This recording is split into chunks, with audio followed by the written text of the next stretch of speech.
Эмне үчүн бир келип атаңардан кабар алып койбойсуңар? Же силерге атаңардын кереги жокпу? Акыркы мезгилде кыргыз кинематографиясы ишенимдүү түрдө алдыга жылып бара жатат. 2016-2018 жылдары бир нече кыска метраждуу жана толук метраждуу тасмалар эл аралык фестивалдарда жеңишке жетишти. Мамлекет тараптан кинорежиссерлорго жетиштүү колдоо көрсөтүлбөгөндүктөн көпчүлүк тасмалар режиссерлордун өз каражатына тартылган. Мисалы, жакында эле Анапа шаарында болгон Киношок фестивалында Мунабия толук метраждуу тасмасы гран-прини утуп алды.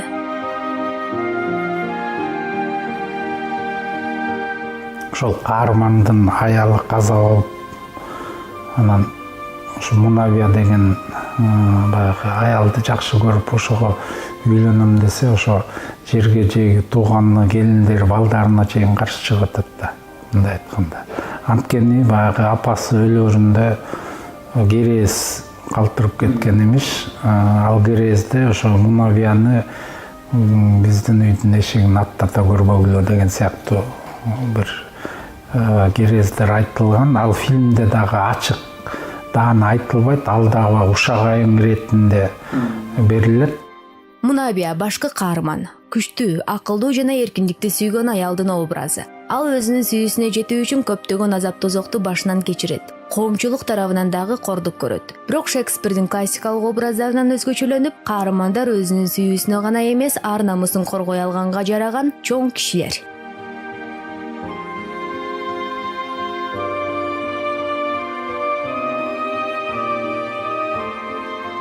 Бүт эле ушул чыгармалардын баары жазуучулардынбы же художниктердинби чыгармалардын баары эле турмуштан алынат да. Биздин ушу кыргыздардын арасында ошондой турмуштар бар болгон үчүн ошондой чыгармалар жаралып атат, ошондой кинолор тартылып атат деп эсептейм. Мындай жалпысынан караганда баардыгы жакшынакай көрүнө берет, бирок турмушта ар кандай нерселер болот. Ошондой сүйүүсүнө жетпей калган, арманда өткөн адамдар арабызда көп эле болуш керек. Атымдын керези керез эмес бекен. Өзгөргениңерди жаса. Болдугула жеңе. Болду жеңе. Болду эми? Келбейт. Болдугула. Келбейт Мунабия. Мунабия көркөм тасмасынан сырткары Киношок фестивалында мыкты операторлук иш жана мыкты музыка категорияларында Темир Бирназаровдун Түнкү окуя тасмасы жеңишке жетти. Ошондой эле кыска метраждуу фильмдердин сынагында киного болгон сүйүү темасын көркөм чагылдырганы үчүн Аскар Нуракын уулунун Киноман тасмасы Калыстар тобунун атайын белегине татыктуу болду. Бул жетишкендиктин баардыгы ата мекендик кинематографиянын өнүгүп өсүп жатканынан кабар берет дейт кинорежиссер. Кыргыз киносунда ушул 17-18 жыл аябай жемиштүү жыл деп айтсам болот да, кыргыз киносунун тарыхында. Ошондой эле бизде тарыхта болбогондой мына жаш балдар азыр коммерциялык кинолор тартып атат да. Мындай болгон эмес. Мына бизде кинотеатрлар кыргыз киносун көрүп атат эл бар.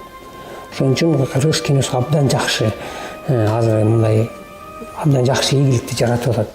Бирок тилекке каршы медалдын эки бети бар дешет киносунчулар. Бизде автордук кино тармагы жакшы өнүккөн эмес. Эл аралык эксперттердин баамында Кыргызстанда кино маданияты башка өлкөлөргө салыштырмалуу төмөнкү деңгээлде турат экен. Себеби биздин кинотеатрлар Кан, Венеция, Берлин фестивалдарына катышкан мыкты кинолорду эмес, көбүнчө киреше тапкан фильмдерди алып келишет. Ошондой эле жергиликтүү кино өндүрүүчүлөр дагы фестивалга катышууга анчалык ашыгышпайт.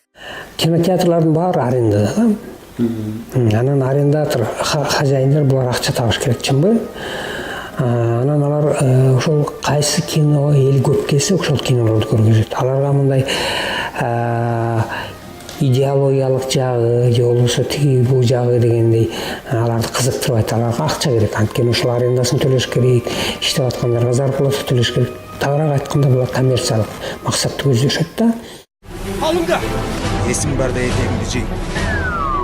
Анан кыргыз кинематографиясындагы эң чоң көйгөй бул каражат маселеси. Кино искусствонун бир түрү катары мамлекет тарабынан колдоого алынышы керек. Мисалы, Япония манга менен аниме аркылуу, Индия Болливуд аркылуу, АКШ Голливуд аркылуу дүйнөгө таанылат. Бул албетте туристтерди кызыктырат. Ал эми туристтер кайра эле биздин өлкөгө акча алып келишет. Ошондуктан Кыргызстандын имиджи үчүн дагы кинематография тармагы колдоого алынышы зарыл.